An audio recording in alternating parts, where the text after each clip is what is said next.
noches, queridas amigas, queridos amigos, comenzando un programa más de Diálogo Franco, 22 de septiembre.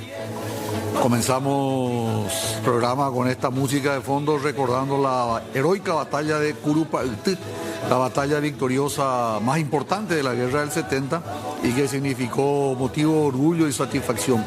Durante un año prácticamente después de la batalla de Curupaytí, el ejército aliado paró, no continuó la guerra debido a la formidable paliza que le propinó el general José Dudigis Díaz.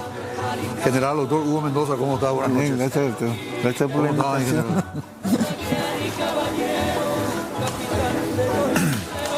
General Hugo Mendoza, general retirado y aparte doctor en historia, único uniformado con el título de doctor en historia, así que conoce su doble faceta, ¿verdad?, de militar y además de historiador. A propósito, tenemos un libro que vamos a regalar al término de este primer bloque. Entonces, entre todos los llamados, el general va a elegir seguramente uno de los números y vamos a sortear Batallas de Curupaytí del general Hugo Mendoza. Bueno, general, estamos en septiembre de 1866.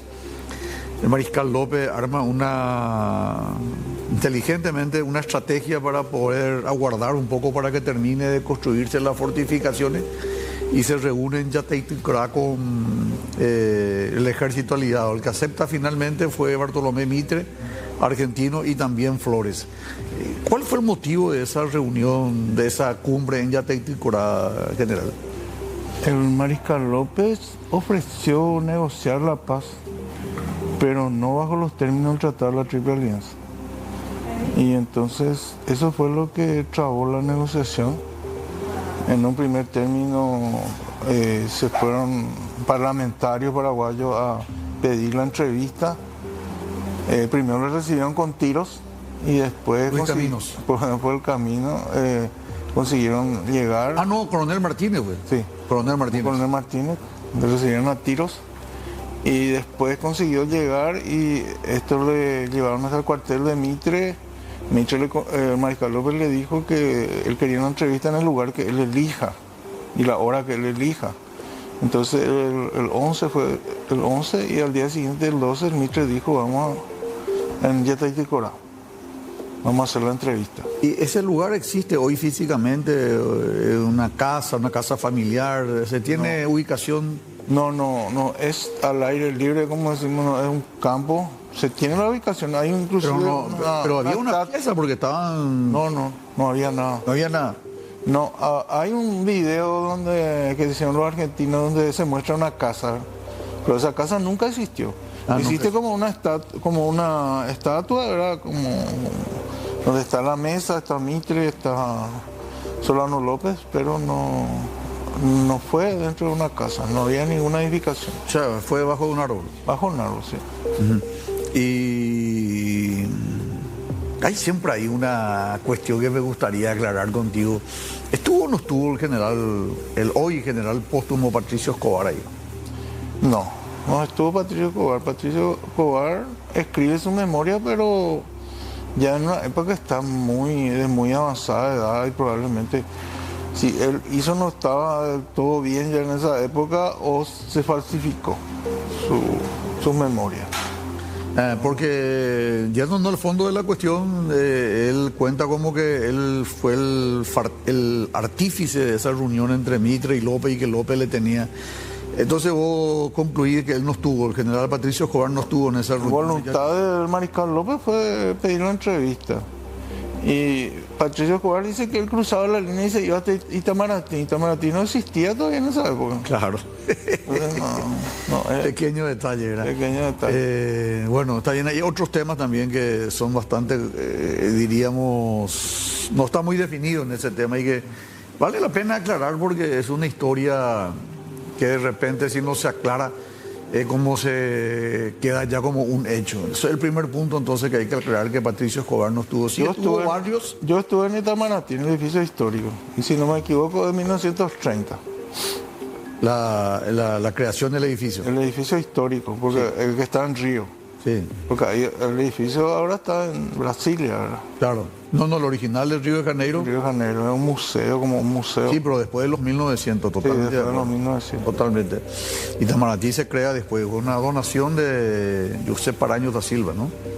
Sí, yo creo que sí. Es un edificio muy lindo. De su familia. Sí. Estilo griego, es un palacio, un palacio.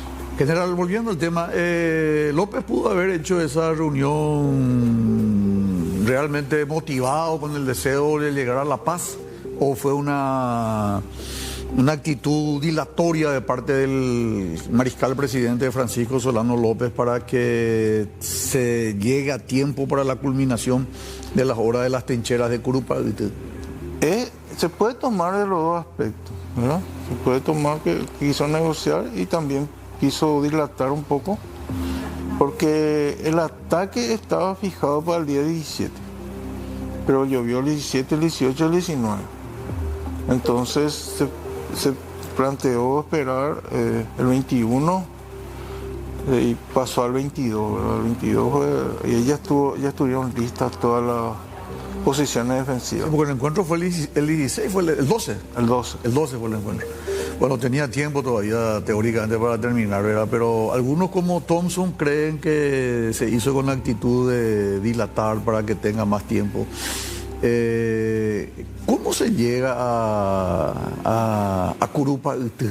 Y la idea de quién fue el que creó, el que pregueñó la idea de construir las fortificaciones, las trincheras, etcétera. Bueno, en Tuyutí había un impasse, ¿verdad? Estamos hablando de mayo. Sí, estaban ya prácticamente frente a frente, pero no había ningún avance. Entonces los brasileños plantearon llevar un cuerpo de ejército de 20.000 hombres y desembarcar en Curuzú, que era una fortificación que no estaba muy bien defendida, más al sur de Curupayty, ¿verdad? Y el camino estaba abierto a partir de ahí el camino estaba abierto hacia Humaitá, ¿verdad? Y Curuzú cae el 3 de mayo, perdón, 3 de septiembre. 3 de septiembre. 3 de septiembre. Cae el 3 de septiembre, los aliados consiguen maniobrar por un estero que los paraguayos creyeron que era impenetrable, pero entraron por ahí, llevaron canoas, y penetraron por ahí y prácticamente los soldados paraguayos salieron huyendo de esa posición. Eso le molestó mucho eso al mariscal López, y a partir de ahí... ¿Por qué le molestó al mariscal López? Y que hayan huido. ¿Y cuál fue el castigo? Fue diezmar a la legión, que es un castigo romano, de que de uno de cada 10 se le ejecuta, dentro de un... ¿Y quién fue el que le ejecutó? Y la orden le fue dada a Díaz y Resquín, creo que era el otro, ¿no? Y que sacaba una caña larga, se iba al pelotón de fusilamiento. Eso para los oficiales. Para todos. No, para los soldados creo que era hasta el número 10. Se numeraban y el número 10 pasaba un pelotón, el número 10 un pelotón. Y todos los números 10 fueron fusilados. Creo que después los jefes y oficiales, como no eran tantos, entonces eran la caña larga. La mala suerte, ¿verdad? La mala suerte. Y eso fue en septiembre y el propio Díaz se encargó de... Sí, Díaz era muy obediente y muy estricto en cuanto a los reglamentos, ¿no? Se caracterizó siempre por eso, ¿no? Díaz era, en términos actuales, policía en la época de Carlos Antonio, era informante de Carlos Antonio, era muy amigo de la familia López. No, la policía se crea en el 43, pero 1843 como policía de la capital, y siempre fue policía de la capital hasta el año 92. Pero cumplía esa tarea las unidades de Fue comandante militares de la policía en su momento. Sí. Y había un batallón que era el policiano, que le decían batallón, que era a cargo de Nancio López, ¿verdad? Y fue Alén el que le llevó a él, se fue como comandante de una compañía y le llevó a Díaz, que era sargento, ¿verdad? Y a partir de ahí él continuó avanzando, y cuando era la guerra ya llegó a capitán, ¿verdad? Y se le encargó formar un batallón de todo de Asunceno, el famoso batallón 40, que era muy disciplinado con ellos porque Díaz era obsesivo en cuanto a los reglamentos y la disciplina. Era un buen jinete Díaz. No se destacó como hombre de caballería, sino que siempre fue de infantería. No, bueno, en realidad la información era que era un muy buen jinete, tenía una habilidad extraordinaria y eso le llamó la atención a los dos López, era a Carlos Antonio y a Francisco Solano, la capacidad que tenía para comandar el caballo. Se producía un equilibrio muy fuerte entre el soldado en este caso y el animal.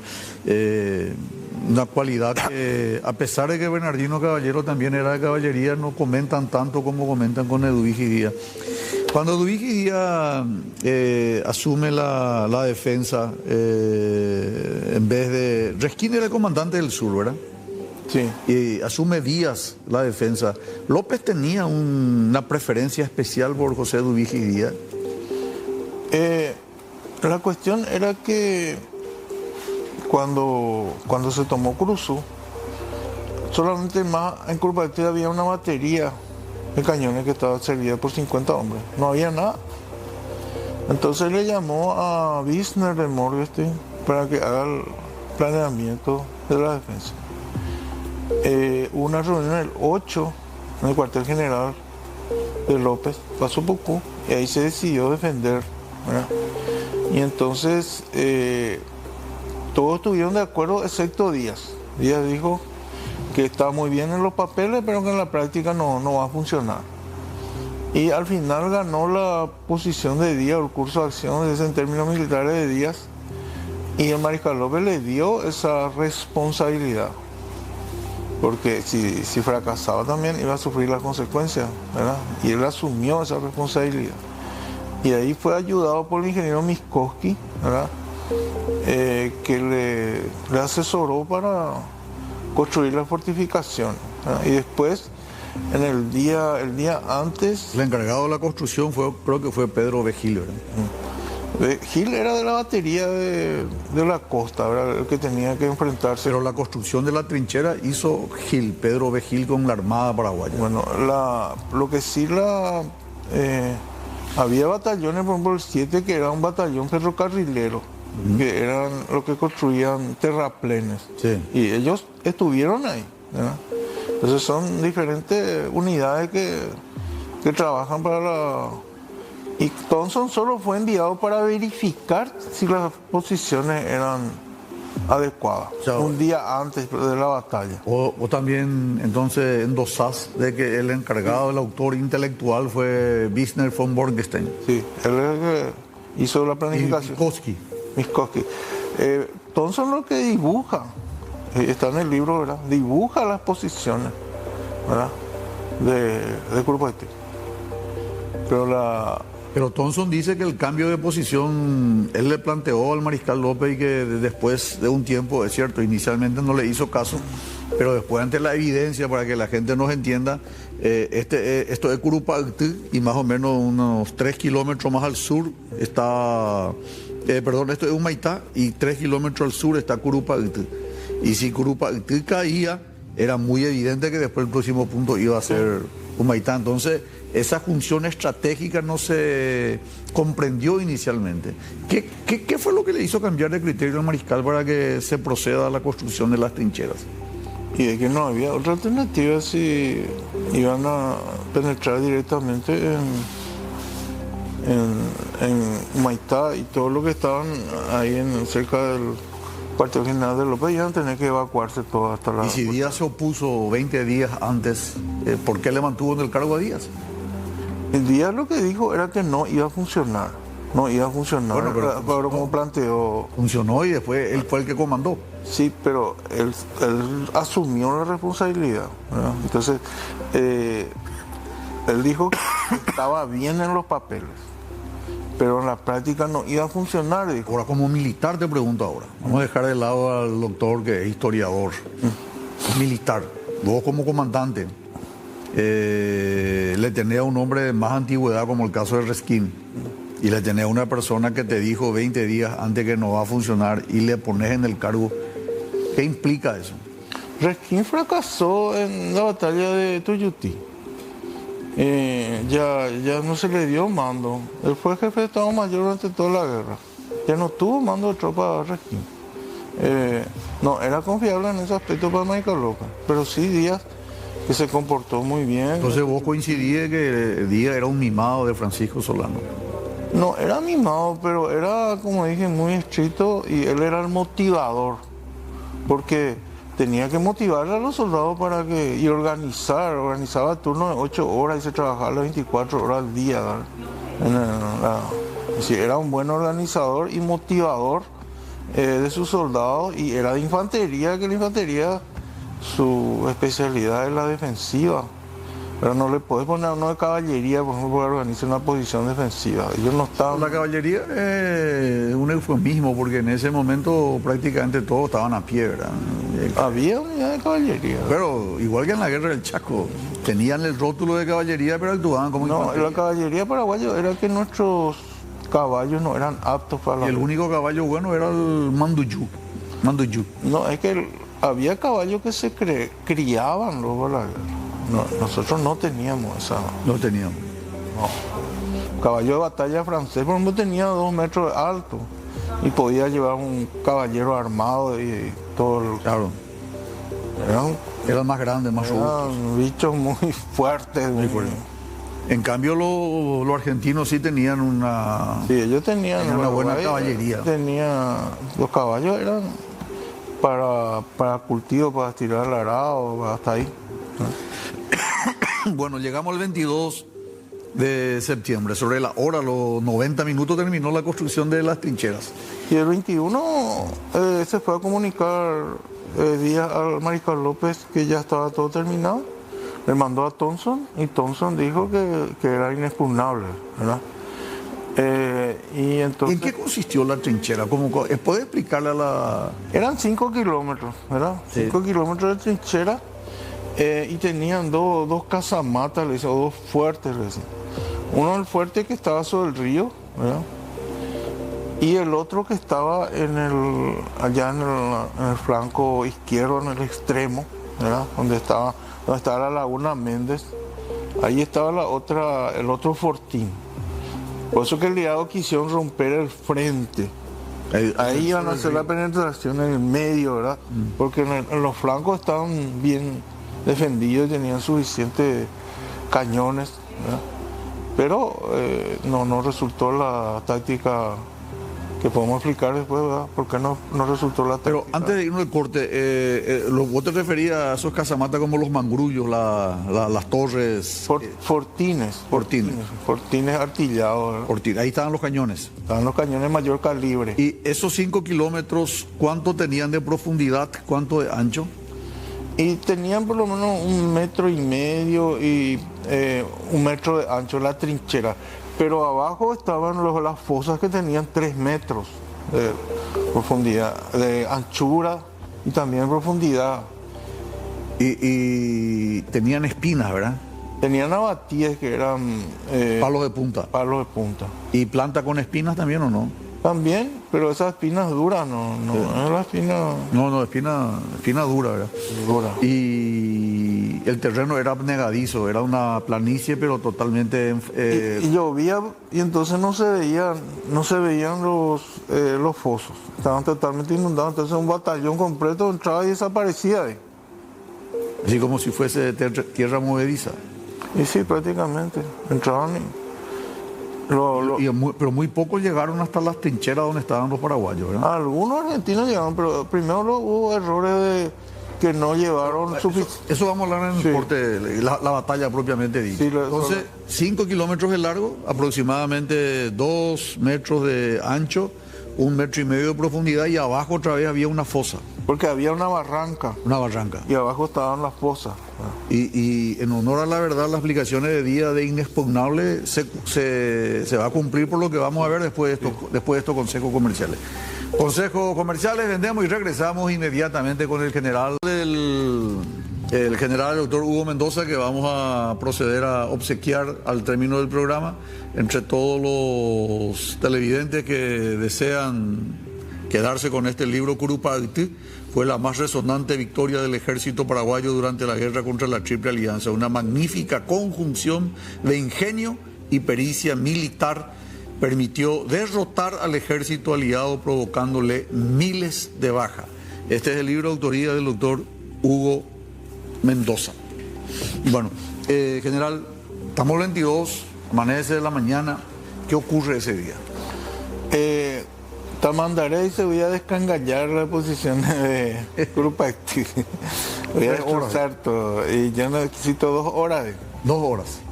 Comenzó a cañonear a las 7 de la mañana y terminó a las 12 y dijo ya está hecho. Y Mitre organizó el ataque porque... Él estaba convencido que terminó por arruinar a toda la fortificación de Curupaytí. Porque Mitre, los brasileños fueron los que conquistaron Curuzú. Y después Mitre vino y se metió su cuchara y trajo un cuerpo más argentino para llevarse la gloria todo él, ¿verdad? Y organizó 4 columnas, 2 columnas brasileras, 2 columnas argentinas.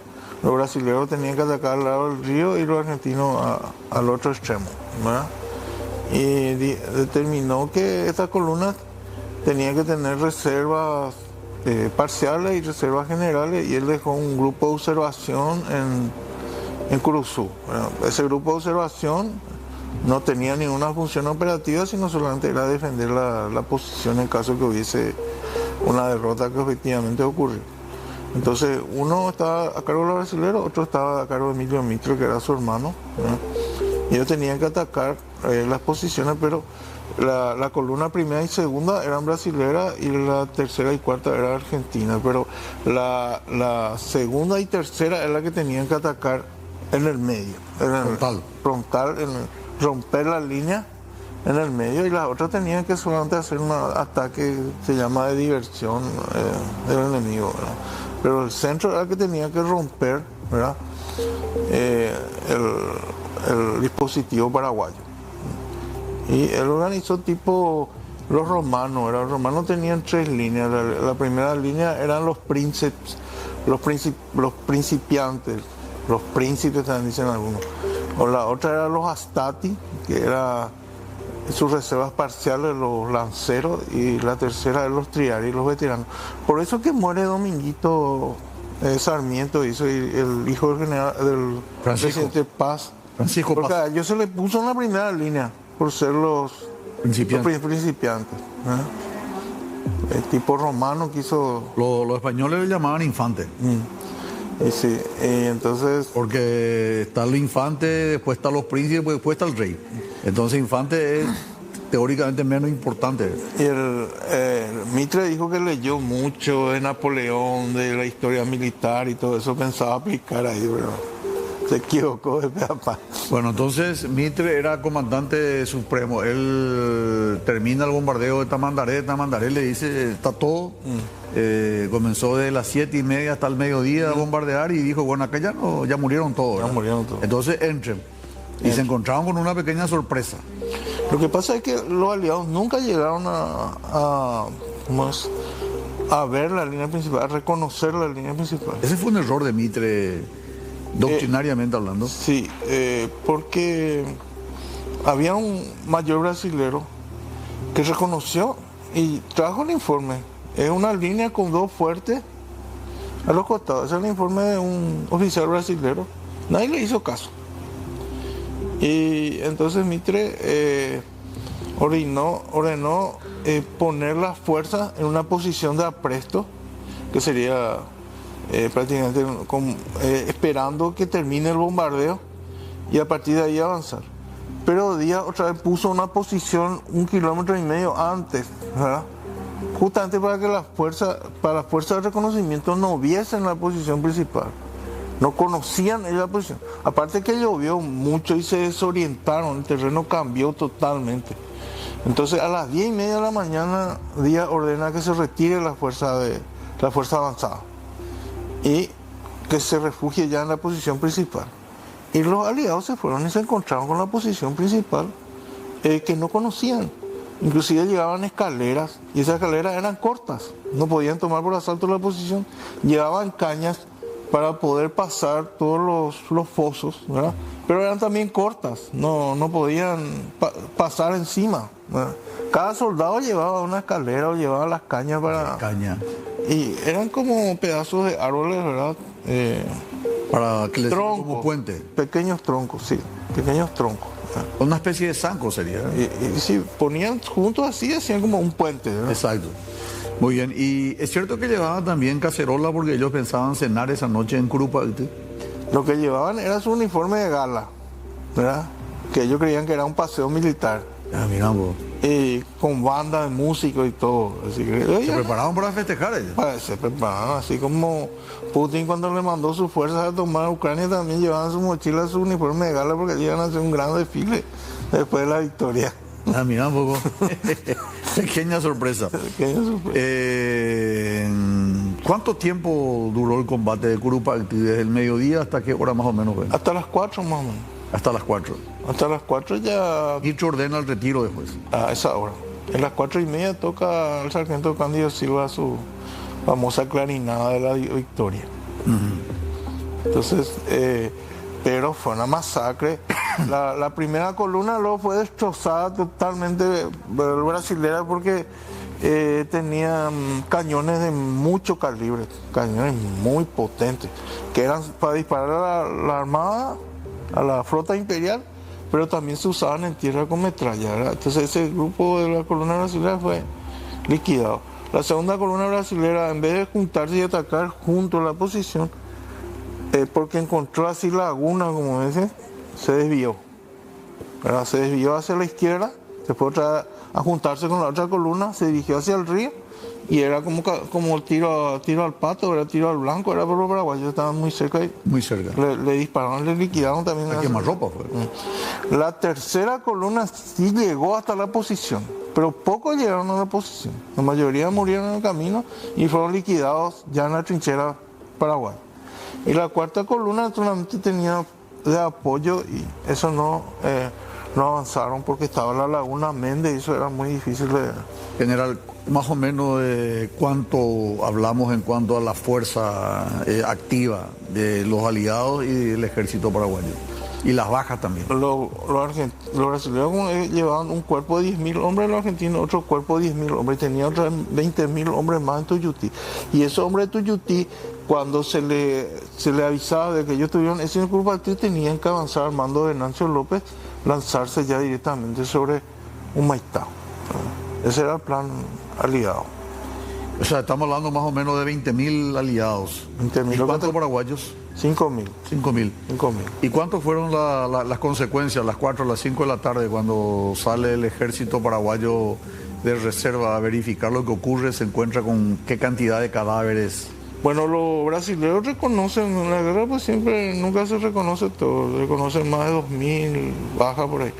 Los argentinos llegan a 3.000, ¿verdad? Pero muchos murieron por el camino, ¿verdad? Muchos estaban siendo evacuados normal, ¿verdad? Mueren, heridos mueren muchísimo, ¿verdad? O sea, ellos ya no reclararon más. Entre 8 y 10.000 dicen la mayoría de los 8 y 10.000 es un buen cálculo, pero no se puede verificar con exactitud. O sea, estamos hablando del 50% de la fuerza activa que quedó. 50%. De la fuerza activa. Y además, muchos ellos heridos. Entre ellos dijiste los dos hijos del presidente, Faustino Domingo Sarmiento, Dominguito, su hijo, y Francisco Paz, el hijo del presidente Marcos Paz. Entre paréntesis, vamos a ver ahora en el siguiente bloque las consecuencias de la guerra del 70. Bartolomé Mitre tiene que retirarse, ¿verdad? Sí, se retira, porque ya no puede controlar la situación en Argentina. Y la muerte de Francisco Paz pudo haber hecho para que el vicepresidente Paz también de alguna manera le retire la confianza a Bartolomé Mitre. De hecho, que en las elecciones siguientes, que creo que fueron en el 67 más o menos, Mitre no gana la elección porque la guerra era demasiado impopular. Entonces asume Sarmiento, ¿verdad? Y no es popular la guerra. Antes de irnos al corte, una precisa.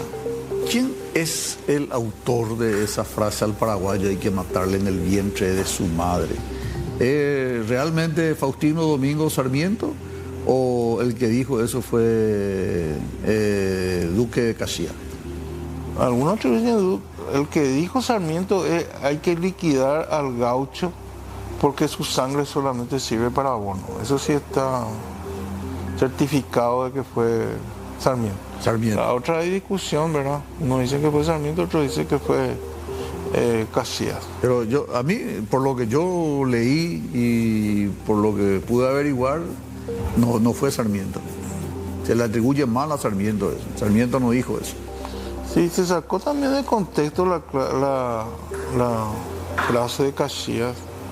Porque Casillas lo que quería decir es que el paraguayo iba a seguir resistiendo. No, Casillas dijo claramente, textualmente dijo, el paraguayo es muy valiente y al paraguayo no se le va a terminar, no se le vamos a ganar hasta que se le mata al último paraguayo. Esas fueron sus palabras, al último paraguayo. Importante también porque la mayoría de nuestra gente cree que Faustino Domingo Sarmiento fue el que dijo al paraguayo hay que matarlo en el vientre de su madre. Entonces es importante este programa y que una autoridad como vos trate de aclarar esos conceptos que infelizmente se comentan sin asidero, ¿verdad? Como un mito, entonces es importante desmitificar. General Curupaltí, entonces este libro se va a entregar al final de este bloque. Luego de estos consejos comerciales vamos a hablar con el general Hugo Mendoza de las consecuencias de la programación. General, ¿cuáles son las consecuencias después de esta estrepitosa caída del ejército aliado en Curupaltí, la más heroica de las batallas de la guerra del 70? Es que la guerra no era popular en la Argentina. Entonces, ese momento de debilidad de Mitre aprovecharon muchas provincias para levantarse contra el gobierno de Mitre. Comenzó en Mendoza, tengo entendido. Sí, Mendoza, San Juan, La Rioja. Pero ellos nunca luego, Tucumán, La Rioja, nunca luego vinieron en contra de Paraguay, ¿verdad? No, incluso los periódicos no tenían que decir que la guerra era, es decir, que el aliado era el Brasil, ¿no? Porque ellos no querían saber nada de Brasil. A los brasileros. No, lo odiaban a los brasileros.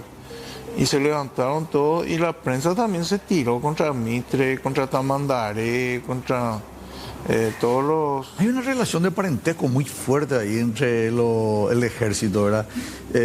Contarnos un poco, general, qué relación había, por ejemplo, entre Tamandaré y Porto Alegre.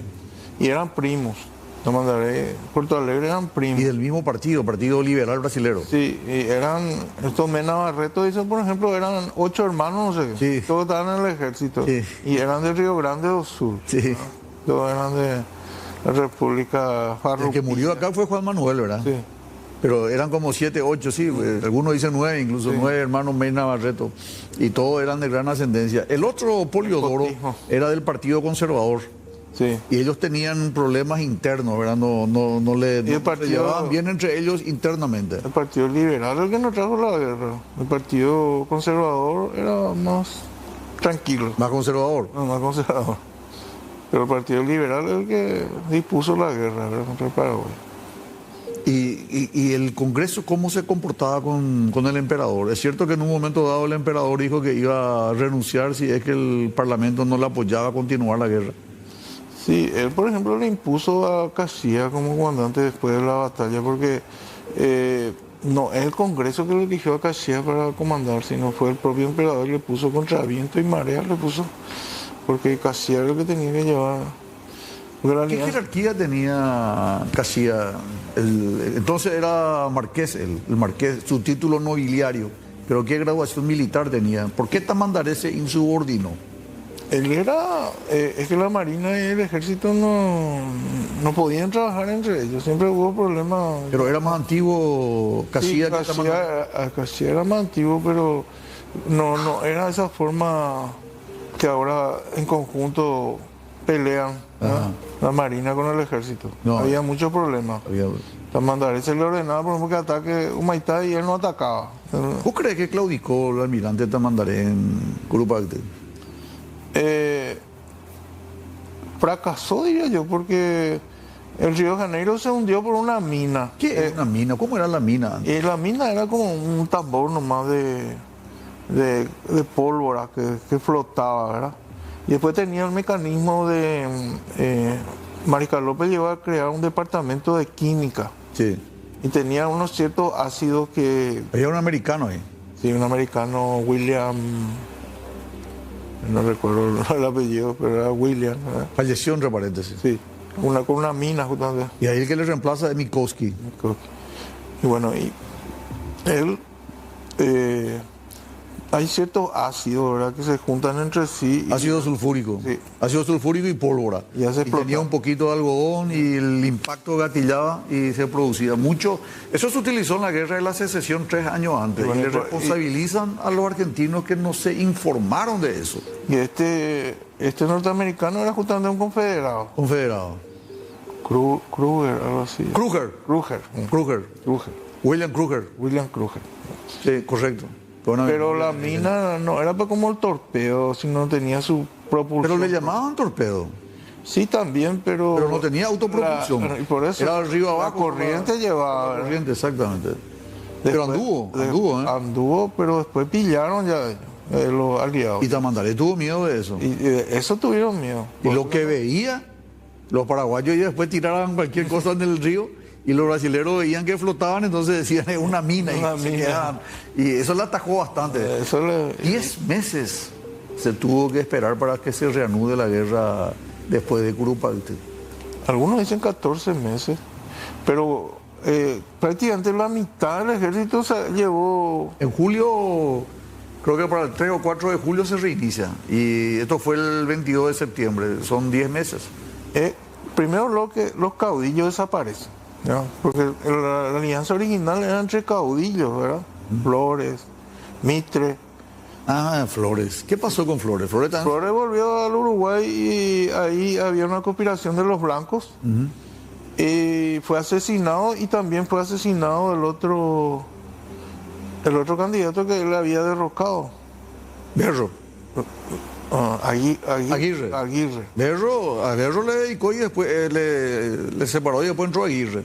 Y Aguirre los dos también fueron asesinados, y al final no se sabe quién lo asesinó a Flores, pero era una situación muy volátil que vivía justamente por esta derrota, y tuvo que retirarse de la guerra. Y Mitre también llevó gran parte de su ejército para aplastar después de la batalla quedó ya un contingente de más o menos 5.000 hombres. Y la consecuencia es que la Argentina ya no tuvo más ese cargo que tenía Mitre, que era el generalísimo de los ejércitos aliados. Sí, porque a partir de ahí ya comandó el Brasil. Comandó el Brasil, y justamente, por ejemplo, en Uruguayana no podía ejercer el mando Mitre. Claro, era territorio brasileño. Entonces se hizo cargo el emperador en persona del mando militar. Y después, como pasó a territorio paraguayo, asumió Mitre. Pero como fracasó Mitre también, entonces él se retiró y vino Caxias. La última pregunta. Militarmente, al militar, al estratega, al experto en táctica y estrategia militar, algunos historiadores como Thomson y el mismo Juan Crisóstomo Centurión creen que si el ejército paraguayo después de las 4 de la tarde le perseguía al ejército aliado, el exterminio o la masacre hubiera sido mayor y las consecuencias también mucho más devastadoras, al punto de forzar una paz. ¿Vos crees que fallamos nosotros al no perseguir al adversario? Se podía perseguir, pero el terreno era el problema, y la armada imperial era otra. El terreno estaba muy... O sea, no era factible. No era factible, y podía ser bombardeado por los que hacían la persecución, podían ser bombardeados por la Armada Imperial. Las trincheras tampoco estaban organizadas como para que la tropa pudiese salir nomás y perseguir. Porque era una barranca, había abatidas ahí adelante, fosas. Abatidas son palo con punta. Palo con punta. Bueno, Iván, vamos a sortear, por favor, que el general decida quién se va a beneficiar con este libro de Curupaytí, de Hugo Mendoza, la victoria más resonante del ejército paraguayo. General, elegí ahí a alguien que no sea tu amigo, que es conocido. No, mío, lo voy a elegir un número, no vaya por... Si no vamos a parar en algún momento y ya para él. Sí, paramos. Ese 81965-005. 190. Ese es, general. 981. Miguel. Parece que cambia. Espera. General elegido, no sé, acá me dice un número, me decía otro, no sé yo qué hacer. Vamos cambiando. Volver nomás, entonces que él te diga pará y ahí donde él te dice elegimos.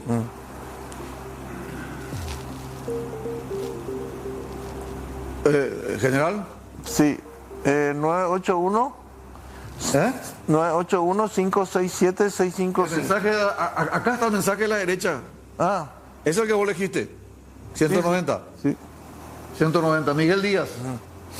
Este no es pariente de José Luis y Díaz, ¿o qué? Puede ser. Oye, Cuapata. Bueno, Miguel Díaz.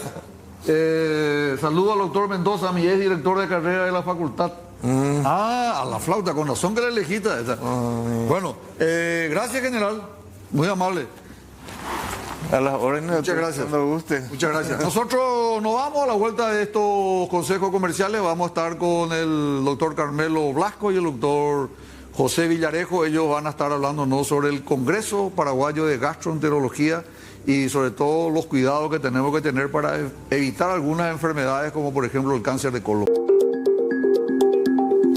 Bueno, estamos en este segundo bloque. Nos acompaña el profesor doctor, tengo que reconocer mi médico, el doctor Carmelo Blasco. ¿Qué tal, doctor? ¿Cómo estás? Buenas noches. ¿Cómo te va, Federico? Un placer estar contigo y siempre recuerdo y siempre te digo que tu papá ha sido un gran médico y un médico que me dio muchas oportunidades cuando recién llegué del exterior. Sí, sí. El doctor Cástulo Franco, que allá en Fernando de la Mora era una basílica ir a trabajar ahí. Sí, cierto, cierto.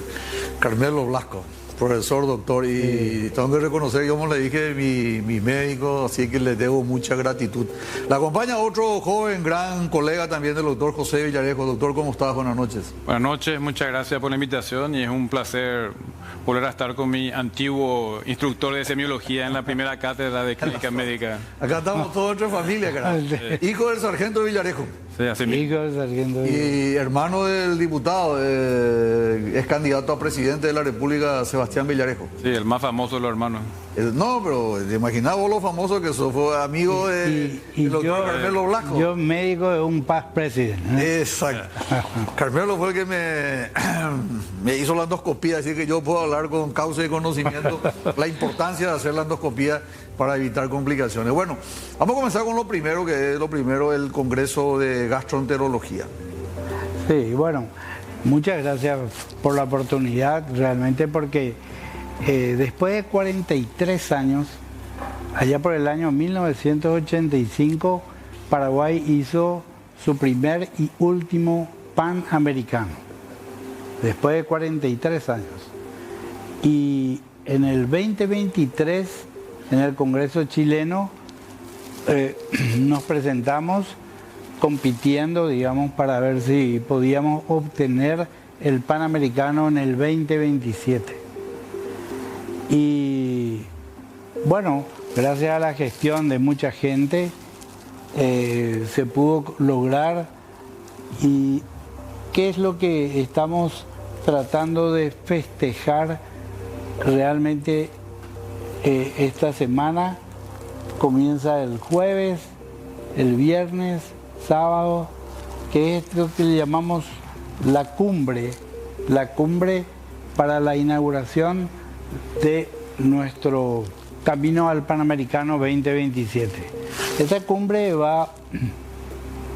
vienen 35 médicos del exterior, desde México hasta la Argentina, incluyendo la gente del Caribe. Y bueno, como dice ahí, nosotros tenemos una sede permanente que gracias a la gentileza de Alejandro Domínguez tenemos un local, una oficina, donde va a ser la oficina permanente de la Sociedad Interamericana de Endoscopía en Asunción. Entonces, se llama CIED porque es la sigla de Sociedad Interamericana de Endoscopía Digestiva. Okay. Y bueno, entonces para nosotros va a ser una fiesta y justamente estamos trabajando con el doctor Villarejo, que es el secretario general de esta sociedad y del Panamericano. Y también con el doctor Carlos Martínez y mucha gente joven que trabaja incansablemente con nosotros. Y son los que organizan todo prácticamente el evento. Digo, Carlos Martínez es de la segunda cátedra, ¿verdad? Sí, así mismo. Sí, él es de la segunda Yo soy de cátedra. la primera también, ¿verdad? Sí. Yo soy de la tercera, doctor. De la tercera. Están todos, están las 3 cátedras, están Sí, todos unidos, prácticamente. es importante, ¿verdad? Sí. La Sociedad Paraguaya de Endoscopía Digestiva tiene a su cargo la organización de este congreso. Exacto. La Sociedad Paraguaya de De Gastroenterología gastroenterología. con la Sociedad Interamericana de Endoscopía y también la Organización Panamericana de Gastroenterología, porque el Panamericano tiene, digamos, 3 patitas, llamémosle. Uno es la Sociedad Interamericana de Endoscopía, otra es la Sociedad Panamericana de Gastro y otra es la Sociedad Paraguaya de Gastroenterología. Aunque en muchos países el gastroenterólogo es endoscopista también, ¿verdad? Pero en otros países estas sociedades están separadas. Pero normalmente, doctor Pero con Villarejo, fines prácticos es la misma cosa. normalmente todos los gastroenterólogos son endoscopistas, ¿verdad? Así. Sí, la mayoría de las veces sí, así es. Pero hay endoscopistas también que eventualmente no son gastroenterólogos, pero normalmente es así, depende mucho del país.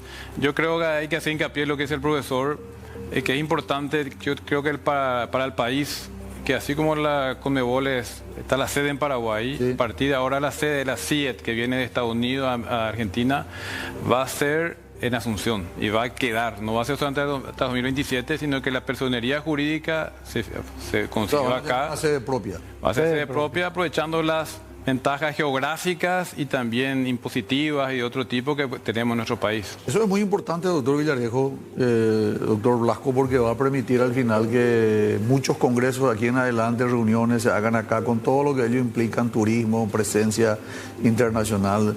Me parece muy importante un logro. Claro. Aparte de la Sociedad de Gastroenterología, ¿hay otro que consiguió esa sede así propia o no? No, esa es una buena pregunta porque la Sociedad Interamericana de Endoscopía se fundó allá por el 6 de septiembre de 1973. Es decir, que pasaron 53 años sin tener personería jurídica. Y Paraguay, a partir del año pasado, hemos trabajado intensamente para tener la personería jurídica y también, gracias a la gentileza, como te dije, de Alejandro Domínguez, tenemos una sede permanente. Qué bien. Entonces, pero hay muchísimos países, contestando a tu pregunta, que no tienen personería jurídica.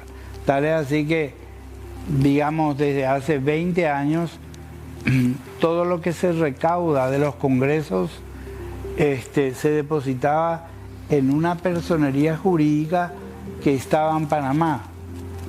Y eso tiene un gran valor porque el doctor Orillac, que es de Panamá, formó una comisión ahí llamándole, con personería jurídica, llamándole CIET Panamá.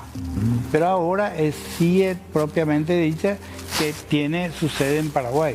Sí, me parece muy bien, me pone contento, primero como paraguayo y segundo como médico, el hecho de que seamos centro un poco de toda América para esto. Y además ya me imagino lo que puede ser ese Congreso Panamericano, estamos a 2 años, ¿verdad? Va a significar presencia de todos los monstruos de la gastroenterología, para los alumnos, para los docentes. Doctor Villarejo, la implicancia que tiene para un médico joven el asistir a un Congreso internacional y formarse. Yo creo que es invaluable y aparte estamos hablando de un congreso que estamos estimando un mínimo 2.000 personas y nuestro ideal es llegar a un poco más. Con 200 invitados, es algo realmente importante, una apuesta importante. Nuestro próximo objetivo es tal vez declararlo de interés nacional, Sí, porque son actividades grandes corresponde. y que querríamos tener la mayor capacidad y la mayor disponibilidad de todos los amigos extranjeros también. Qué bueno. Y para este congreso de ahora comienza este viernes. Este más que un congreso es una cumbre, que una cumbre sería sería todos los presidentes o toda la actividad, las autoridades se reúnen y ya son 25 personas que vienen solamente para ello. Ah, cumbre panamericana también. Esta es una cumbre panamericana. Ah, ok.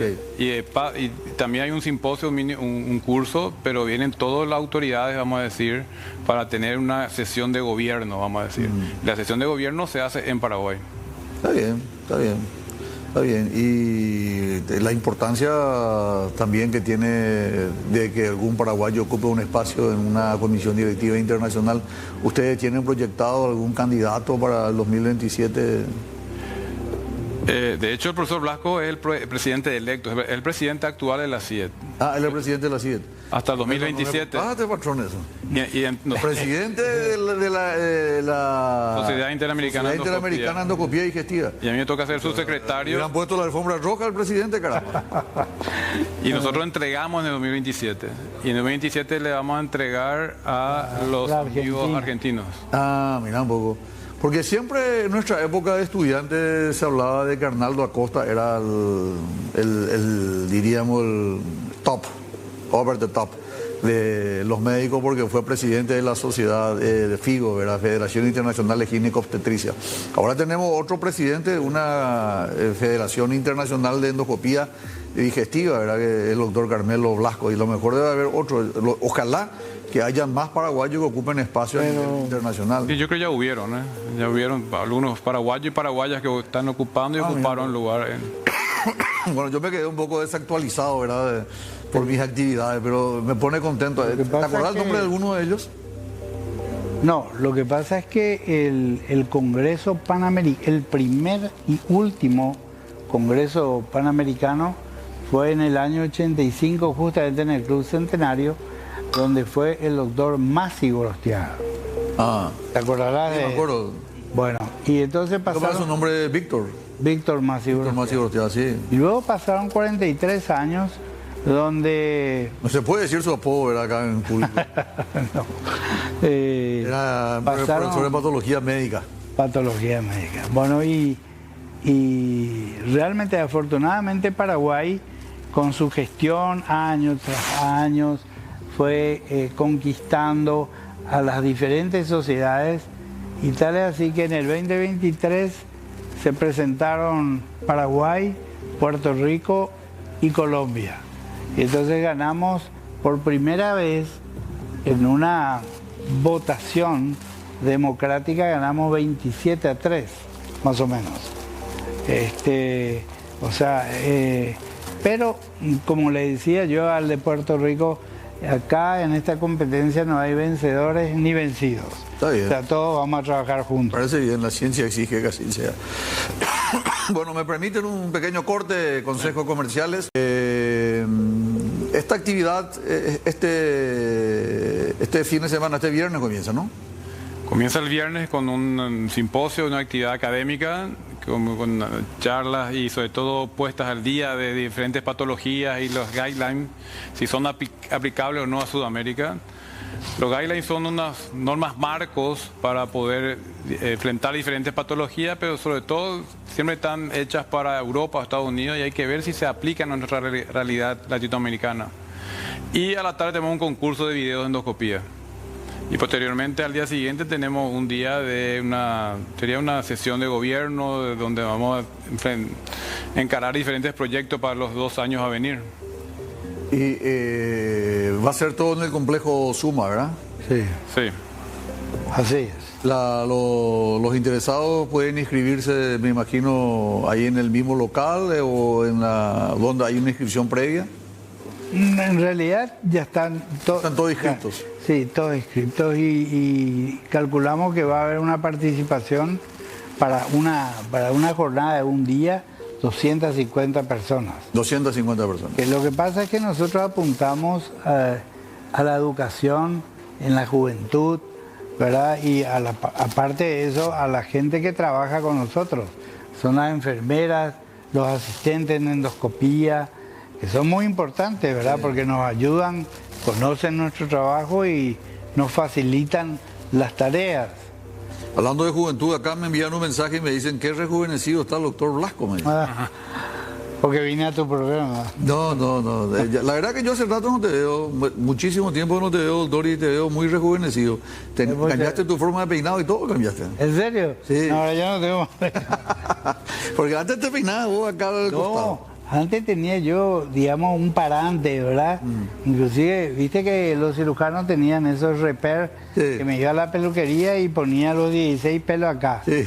Pero siempre tengo una anécdota con mi familia, digamos, donde yo me iba y si el viento venía de derecha a izquierda, yo tenía que girar para que el viento sea de izquierda a derecha. Claro. Pero te queda mejor así, honestamente. Bueno, muchas gracias. Bueno, no tengo opción. También le digo al colega que envió el mensaje que el motivo de tu rejuvenecimiento es indudablemente tu cambio de peinado, ¿verdad? Exacto. Bueno, vamos a culparle al peinado. Doctor Villarejo, la gente pregunta, quiere saber el cáncer de colon, su epidemiología, qué tan frecuente es, cómo se hacen los controles, cómo se puede hacer una profilaxis de cáncer de colon.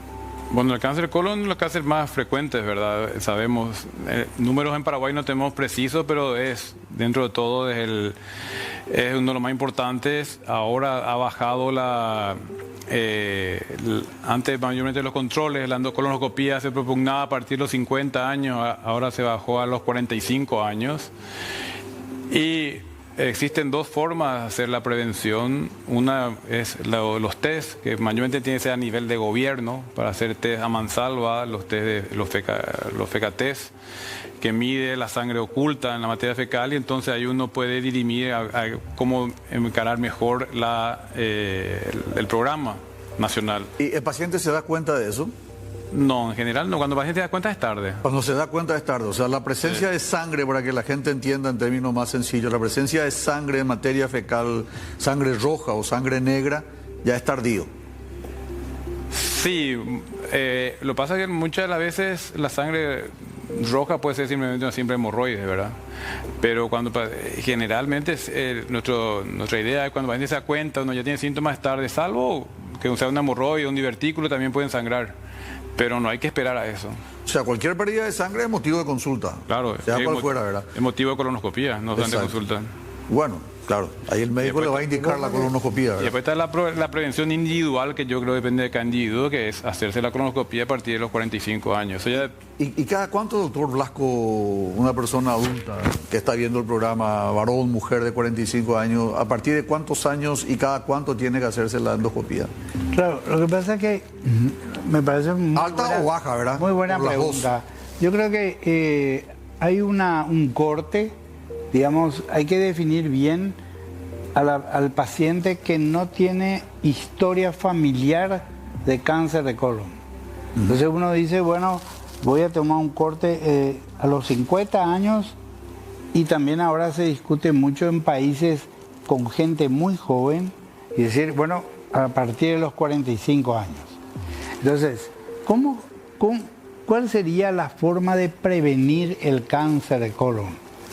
Y la prevención se hace encontrando el estadio previo del cáncer de colon, que es el pólipo, ¿verdad? Entonces, ahora, como decía José, nosotros tendríamos que tener un plan de gobierno en donde se le da un dispositivo que se llama FECA-test. O sea, es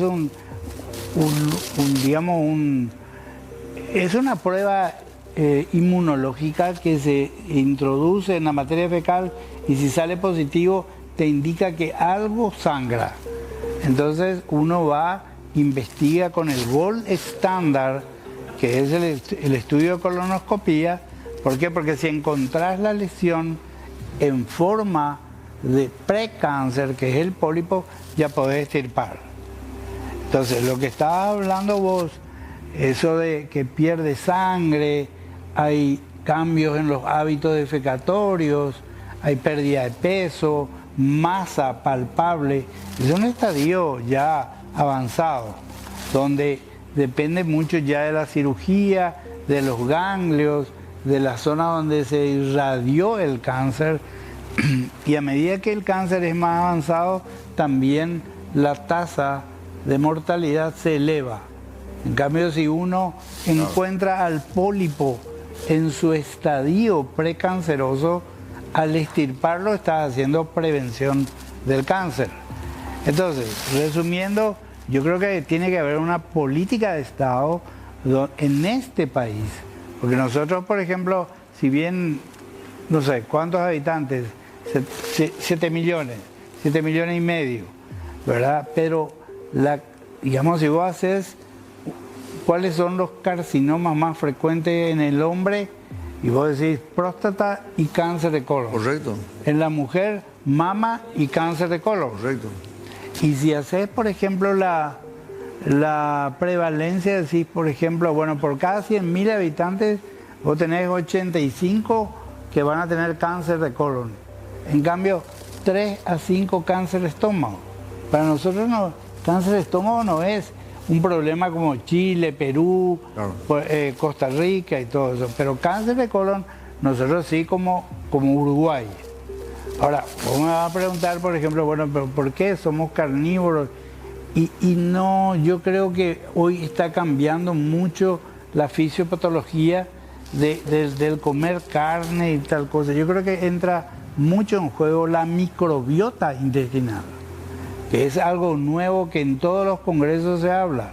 Entonces no es directamente lo que uno come, sino lo que procesa la microbiota intestinal. Mi señora es una fanática de la microbiota. Considera luego como un nuevo órgano a la microbiota. Doctor Villarejo, ahí se impone una pregunta. De acuerdo a lo que dice el doctor Blasco, entonces una persona que tiene antecedentes familiares y tiene algunas alteraciones amerita una consulta incluso más temprano, ¿verdad? Sí, evidentemente. De hecho, como dijimos, es 45 años, pero en personas con antecedentes de primer grado, o sea, con papá o mamá con cáncer de colon, es 10 años antes de lo que el papá tuvo. Por ejemplo, si un padre tuvo cáncer de colon a los 50 años, su hijo debe comenzar a los 40.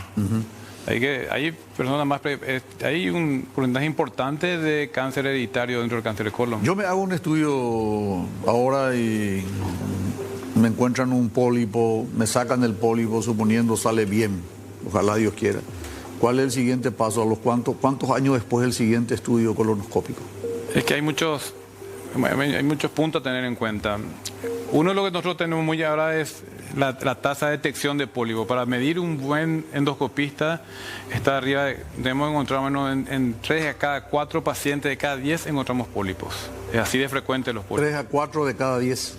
Para 30 a 40. Para considerarnos hacer bien el trabajo, tenemos que encontrar en 30 a 40% de nuestros pacientes pólipos adenomatosos. Ahora, ¿cuándo hacer? Ya depende del tamaño del pólipo. Si es menos 1 centímetro, más 1 centímetro, depende del número de pólipos. Y hay una escalera que va del pólipo normal al cáncer. Entonces está todo protocolizado por las sociedades internacionales y se puede hacer a los 3 años, 4 años, 5 años, dependiendo de qué encontremos. Y también depende de la limpieza del colon. Muy bien, a la vuelta de estos consejos comerciales regresamos con esta importante comunicación de cómo cuidarnos para evitar el cáncer de colon. Gastroenterología, de los logros importantes de la Sociedad Paraguaya de Gastroenterología para el Panamericano del año 2027 y ahora de cómo evitar esta enfermedad de colon, el cáncer de colon en realidad, que va aumentando. Habíamos hablado prácticamente de todos los elementos. Cuando los síntomas son muy evidentes ya es tarde, entonces lo que tenemos que hacer es propender a la consulta precoz para que se puedan indicar, hacer los procedimientos. Lo que pasa que yo digo, una cosa es la prevención y otra cosa es ya el diagnóstico rumbo a una cirugía. ¿Por qué? Porque ya depende ya la invasión a ganglios, a la invasión a órganos distantes. Entonces, la mortalidad no se habla a 5 a 10 años. En cáncer de colon se habla a 10 años. Que una sobrevida a 10 años es curación. Ahora, si nosotros encontramos un pólipo en un estudio convencional o un estudio de investigación o como le llaman los americanos screening, de vigilancia, encontramos ese pólipo y ese pólipo el patólogo nos dice que es un tipo de pólipo adenoma, que es un precursor del cáncer, y extirpamos todo. Entonces ese paciente tiene una curación, o sea, no va a tener cáncer. Ahora, contestando tu pregunta que decías, bueno, ¿qué hago una vez que me detectaron y me trataron pólipo? Y va a depender mucho de la histología de ese pólipo de que uno haya resecado totalmente. Entonces el margen de seguridad de decirle a un paciente nos vemos dentro de 5 años, 7 años, depende de ese procedimiento. Pero antes éramos más agresivos, entonces, porque antes hacía cada 1 año, cada 2 años. No. ¿Cambió eso? El consenso mundial siempre fue. Es más, se redujo porque antes los americanos decían 10 años y ahora está entre 5 y 7 años. Después de una polipectomía. Después de una polipectomía. A la flauta. Sí. Bueno, quiero hacer una pregunta que también a lo mejor es un poco ya antigua, ¿verdad? Pero cuando hablabas, doctor Blasco, de la dieta de los mexicanos, de los peruanos y de su incidencia de cáncer, siempre era el tipo de alimentación y que nosotros al tener otro tipo de alimentación propendíamos a otro tipo de enfermedad. Eso también cambió, doctor Villarejo, la carne, sobre todo esa carne cocinada, la carne del costado, la que tiene un poco de carbón. ¿No es tan dañina como nosotros creíamos antes o cuál es la situación? Yo creo que todavía no estamos de acuerdo, si vamos a ser sinceros los médicos. O sea, hay escuelas que sí, o sea, cuando más cocinada, más... Yo nunca como carne del costado, siempre pido carne del medio por eso. Realmente es cuando más cocinada, supuestamente más carbonizada y más, sí, más posibilidades de tener sustancias cancerígenas. Pero totalmente demostrado no ha estado eso, ¿verdad? Ah, no está tampoco demostrado. En general, la alimentación como sí no es 100% algo que uno pueda decir. Lo que sí está mostrado el cigarrillo. ¿Tiene un paradigma ustedes? Porque dentro de la sociedad, le hablo ya no como médico, sino le hablo como un ciudadano. Normalmente la creencia es de que la dieta influye mucho para el cáncer de colon. De hecho, hay una dieta sana y lo que más influye dentro de todo está totalmente demostrado el cigarrillo, también en el colon, la obesidad y otras cosas, y los factores genéticos. Pero hay una cosa que me gustaría agregar.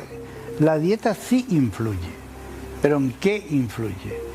En que hay alimentos que son astringentes y hay alimentos que producen mucho residuo y el tránsito se acelera y hay una evacuación normal diaria. Entonces, ahí es donde entra en juego aquellos alimentos como la carne que mencionaste, que tiene un tránsito lento. Entonces, mucho tiempo entra en contacto, digamos, con las bacterias intestinales. Y ahí es donde la nueva teoría de la microbiota o la disbiosis, quiere decir una alteración de la flora intestinal, juega un papel y la gente le está dando mucha importancia. Mi señora consume todos los días, hace un tiempo, ese yogur kefir, ¿conoces? Sí, excelente. Y a ella le encanta, la verdad que está acostumbrada. Yo los días cuando hace frío no quiero, pero cuando hace un poquito menos frío como ahora ya también me atrae y me seduce. Claro. Y hay que cambiar la dieta. Al final somos reflejos de lo que comemos, ¿verdad? Ese yogur que vos decís, están los otros yogures también, pero hay que tener en cuenta que tienen probióticos. Ahora, el problema con el probiótico es que si no conserva la cadena de frío, como en los supermercados, entonces se pierde su actividad. Sí. Y bueno, muchas verduras, muchas frutas, caminatas, ejercicio. Claro. Fibras. Doctor José Villarejo, esa cámara es tuya, 30 segundos finales, por favor. Yo creo que tal vez el mejor mensaje es decir que la colonoscopia no duele, hay que sacar ese estigma. En los hospitales públicos se hace también con anestesia. Hay que dejar de lado ese miedo y agradecerte una vez más por la invitación y también estamos a las órdenes para lo que necesiten y necesites. Claro, ojalá desde aquí a poco no necesite, pero agradezco. Por la duda. Doctor Carmelo Blasco, tus consideraciones finales, Bueno, por favor. En primer lugar, Federico, es un placer estar contigo. Va mucho más allá de los congresos y yo creo que el agradecimiento y que siempre sabes es hacia tu padre, un hombre que me ha brindado todo, me ha brindado su amistad, sus conocimientos, me abrió las puertas de su clínica, de su casa. ¿Qué más puedo agradecer? Cerro Porteño. Cerro Porteño. Sí. La verdad es que eso es lo que quiero decir. Gracias, doctor. Agradecer públicamente, agradecerte a vos Siempre en el agradecido. nombre de ese que en el lugar que se encuentre siempre nos está protegiendo. Gracias, doctor. Te agradezco de corazón. Realmente me conmueve tus palabras. José, Carmelo, muchas gracias. Gracias, Pedro. Y éxito en las actividades del fin de semana. Sí, señor. Nosotros nos vamos, regresamos si Dios permite el próximo lunes 29 de septiembre, San Miguel, batalla de Boquerón, la batalla más importante hoy, batalla de Curupayty, el lunes batalla de Boquerón, otra batalla importante en el Chaco del ejército paraguayo. Regresamos si Dios permite el lunes con más diálogo franco. Gracias a la audiencia por la preferencia. Agradecemos a